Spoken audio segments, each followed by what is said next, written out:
മില്ലുടമകളുടെ സംഘടനയ്ക്ക് പിന്നിൽ രാഷ്ട്രീയ ഇടപെടൽ ഉണ്ടോ എന്ന് സംശയിക്കണം. നെല്ലു സംഭരണത്തിൽ നിലവിൽ പ്രതിസന്ധിയുള്ളത് ആലപ്പുഴയിൽ മാത്രമാണ്. ഇന്നു മുതൽ അതിന് പരിഹാരമാകുമെന്ന് മന്ത്രി മീഡിയ വണ്ണോട് പറയുന്നു. നെല്ല് സംഭരണവുമായി ബന്ധപ്പെട്ട് കർഷകർക്കുള്ള ആശങ്ക 100% പരിഹരിക്കാനുള്ള നടപടിയിലാണ് സിവിൽ സപ്ലൈസ് വകുപ്പും കൃഷി വകുപ്പും ഗവൺമെൻറ്റും. അതിൻ്റെ ഭാഗമായിട്ടുള്ള ചർച്ചകൾ പല വിധത്തിൽ നടത്തുകയും അതിൻ്റെ കൂടെയാണ് കഴിഞ്ഞ 2 ദിവസം മുതൽ നെല്ല് സംഭരണം ആരംഭിച്ചത്. ഇന്നലെ 13 ലോഡും മെനഞ്ഞാന്ന് 3 ലോഡും 2 ലോഡും അങ്ങനെ 15 ലോഡ് ആലപ്പുഴയിൽ നിന്ന് തന്നെ നെല്ല് എടുക്കുകയുണ്ടായി. മില്ലുടമകൾ നെല്ല് സംഭരണത്തിൽ സഹകരിക്കാൻ തയ്യാറാകാത്ത നിലപാടാണ് ഈ വർഷം സ്വീകരിച്ചത്. ജനങ്ങൾ അറിയേണ്ടുന്നത് ഈ ഗവൺമെൻറ് വന്ന അന്ന് മുതൽ ഇതുവരെയുള്ള കാലയളവെടുത്താൽ എല്ലാ സംഭരണ സീസണിലും മില്ലുടമകളുടെ സംഘടന സർക്കാർ വിരുദ്ധമായിട്ടുള്ള നിലപാട് സ്വീകരിക്കാറുണ്ട്, സഹകരിക്കാത്ത നിലപാട് സ്വീകരിക്കാറുണ്ട്. പല ചർച്ചകളിലൂടെയാണ് അവരെ സഹകരിപ്പിച്ചത്. അത് ഇത്തവണയും ആ നിലപാട് അവർ ഉറച്ചു നിൽക്കുന്ന നിലപാടായി മുന്നോട്ട് പോയ സാഹചര്യത്തിലാണ് മില്ലുടമകളെ സംഘടനയിൽ നിന്ന് മാറി മില്ലുടമകളുമായി നേരിട്ട് സംസാരിച്ച് അവരെ സഹകരിപ്പിക്കാനുള്ള സമീപനം ഗവൺമെൻറ് സ്വീകരിച്ചത്. അത് ഇന്നും നാളെയും ആ ചർച്ചയിലൂടെ പരമാവധി മില്ലുടമകൾ ഗവൺമെൻറ്റുമായി സഹകരിക്കുമെന്നാണ് ഞാൻ പ്രതീക്ഷിക്കുന്നത്. 2 ദിവസത്തിനുള്ളിൽ ഇതിനാവശ്യമായ പരിഹാരം ഉണ്ടാകുമെന്നുള്ള നല്ല പ്രതീക്ഷയാണ് എനിക്കുള്ളത്. തെരഞ്ഞെടുപ്പ് സമയമാണ്, തദ്ദേശ തെരഞ്ഞെടുപ്പിലേക്ക് ഇറങ്ങുകയാണ്. സ്വാഭാവികമായും മില്ലുടമകൾ അങ്ങനെ സമ്മർദ്ദത്തിലാക്കാൻ ശ്രമിക്കുന്നുണ്ടോ സർക്കാരിന്? അതെ, മില്ലുടമകൾ സമ്മർദ്ദത്തിലാക്കാനും രാഷ്ട്രീയമായിട്ടുള്ള ചില ബന്ധങ്ങളുണ്ടോ എന്ന് പൂർണ്ണമായി സംശയിക്കേണ്ടിയിരിക്കുന്നു. കാരണം ഏത് കാലഘട്ടത്തേക്കാൾ കൂടുതൽ ആനുകൂല്യം സഹായം ചെയ്യാമെന്ന് ബഹുമാനപ്പെട്ട മുഖ്യമന്ത്രിയാണ് ഉറപ്പ് കൊടുത്തത്. ആ ഉറപ്പിൻ്റെ അടിസ്ഥാനത്തിൽ അവർ സാധാരണ വച്ചിരുന്ന ഡിമാൻഡിനേക്കാൾ എത്രയോ മാറ്റമാണ്, എത്രയോ അനുകൂലമായിട്ടുള്ള നിലപാടാണ് ഈ ചർച്ചകളിൽ ഗവൺമെൻറ് സ്വീകരിച്ചത്. അതുകൊണ്ട് അത് അംഗീകരിക്കാൻ അവർ തയ്യാറാകണമെന്നതാണ് എനിക്ക് പറയാനുള്ളത്. മറ്റൊന്ന് അറിയേണ്ടുന്നത്, മില്ല് ഉടമകൾ ഈ സമ്മർദ്ദ തന്ത്രം സ്വീകരിക്കുന്നതിനോടൊപ്പം തന്നെ പാലക്കാട് ഭാഗത്തുള്ള നെല്ലാണ് കുറച്ച് ക്വാളിറ്റി മെച്ചപ്പെട്ടത്.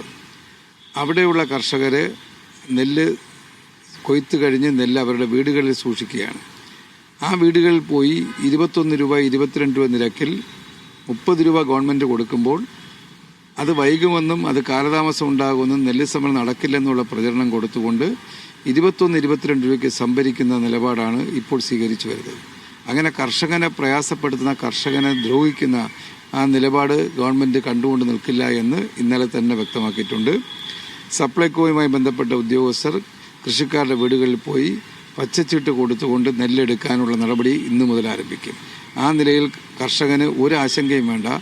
നെല്ല് മില്ലിലേക്ക് പോയില്ലെങ്കിലും നെല്ല് താൽക്കാലികമായി അവിടെ സൂക്ഷിക്കാനുള്ള സംവിധാനങ്ങൾ ഒരുക്കിക്കൊണ്ട് പാലക്കാട് ജില്ലയിലെ നെല്ല് കുറച്ച് മെച്ചപ്പെട്ടതെന്ന് ആയതുകൊണ്ടാണ് നമുക്ക് അവിടെ തന്നെ സൂക്ഷിക്കാനുള്ള സൗകര്യം ഒരുക്കുന്നത്. ഇപ്പം കുട്ടനാട് ഭാഗത്ത് നെല്ല് ഈർപ്പം കൂടുതലുള്ളതാണ്. ആ ഈർപ്പം കൂടുതലുള്ളത് കൊണ്ട് തന്നെ ആ നെല്ലെടുത്താൽ ഉടൻ തന്നെ പ്രോസസ്സിങ്ങിലേക്ക് പോകേണ്ടതുണ്ട്. ഇല്ലെങ്കിൽ അത് കേടായി കുരുത്തു പോകുന്ന അവസ്ഥ ഉണ്ടാകും. അത് പാലക്കാടിനെ സംബന്ധിച്ച് ആ വിഷയമില്ല. അതുകൊണ്ട് നെല്ല് കർഷകരിൽ നിന്ന് വളഞ്ഞ വഴിയിലൂടെ എടുക്കാൻ ശ്രമിക്കുന്നതിനെ പ്രോത്സാഹിപ്പിക്കാതിരിക്കാൻ തടയാൻ ആവശ്യമായ നടപടിക്ക് നിർദ്ദേശം കൊടുത്തിട്ടുണ്ട്. അതായത് മില്ലുകാരെടുത്തില്ലെങ്കിലും കൃഷി വകുപ്പ് നെല്ല് സംഭരണം ആരംഭിക്കുമെന്നാണ്. സിവിൽ സപ്ലൈസ്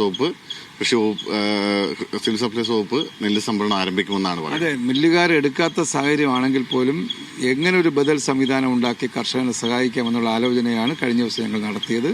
അതിനനുസരിച്ച് പാലക്കാട് നിന്നുള്ള കർഷകരിൽ നിന്നുള്ള നെല്ലെടുക്കാനുള്ള നടപടി ഇന്ന് ആരംഭിക്കും. മറ്റ് പ്രദേശങ്ങളിൽ റോഡിലേക്ക് അല്ലെങ്കിൽ കളത്തിൽ നെല്ല് കിടക്കുന്ന സാഹചര്യമുള്ള കേന്ദ്രങ്ങളിൽ മില്ലുകാരെ കൊണ്ട് നേരിട്ട് എടുപ്പിക്കുന്നതിൻ്റെ ഭാഗമായിട്ടാണ് 2 ദിവസം മുതൽ നെല്ല് സംഭരണം ആരംഭിച്ചത്. അത് കുട്ടനാട്ടിലെ കർഷകർക്ക് ആശ്വാസകരമായി തുടങ്ങിയിട്ടുണ്ട്. അത് കൂടുതൽ വ്യാപകമാക്കി നെല്ല് സംഭരണം കഴിഞ്ഞ സീസണിൽ നടന്നതുപോലെ ഇത്തവണ നടത്തിയെടുക്കാനുള്ള നടപടികൾ ഊർജിതമായി മുന്നോട്ട് പോകും. ഇപ്പോൾ മില്ലുകാർ മുന്നോട്ട് വയ്ക്കുന്ന പ്രധാനപ്പെട്ട ഒരു വിഷയം എന്ന് പറയുന്നത് ഈ അളവിലുണ്ടാകുന്ന പ്രശ്നമാണ്. അതായത് 100 കിലോ നെല്ലിന് കേന്ദ്ര മാനദണ്ഡത്തിൽ പറയുന്ന തരത്തിലുള്ള നെല്ല് കിട്ടുന്നില്ല, അരി കിട്ടുന്നില്ല എന്നതായിരുന്നു അവരുടെ ഒരു ആക്ഷേപം. അത് എങ്ങനെയാണ് പരിഹരിക്കാൻ കഴിയുക? അതെ, കേന്ദ്ര ഗവൺമെൻറ് രാജ്യത്തൊട്ടാകെ ഔട്ട്റൺ റേഷ്യോ 100 കിലോ നെല്ലിന് 68 കിലോ അരി നൽകണമെന്നാണ്. എന്നാൽ കേരളത്തിൻ്റെ ചില കേന്ദ്രങ്ങളിൽ പ്രത്യേക സാഹചര്യം ആ ഔട്ടർ റേഷ്യോ കിട്ടാത്ത ഒരു സാഹചര്യം ഉണ്ട് എന്നുള്ളത് ഗവൺമെൻറ്റിന് തന്നെ ബോധ്യപ്പെട്ടിട്ടുണ്ട്.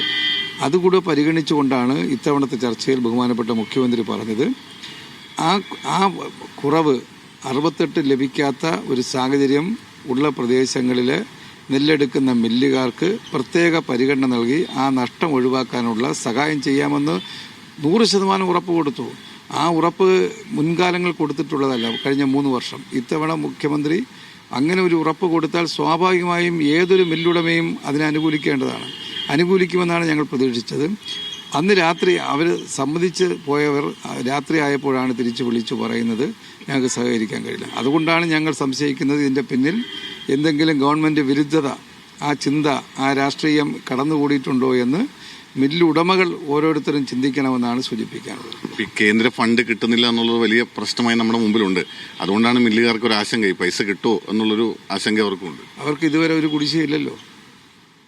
ഇപ്പം കേരളത്തിൽ അങ്ങനൊരു പ്രചരണമുണ്ട്, നെൽകർഷകർക്ക് 2 മാസം വരെ കാലതാമസം ഉണ്ടായ ഒരു സാഹചര്യം ഉണ്ടായിട്ടുണ്ട്.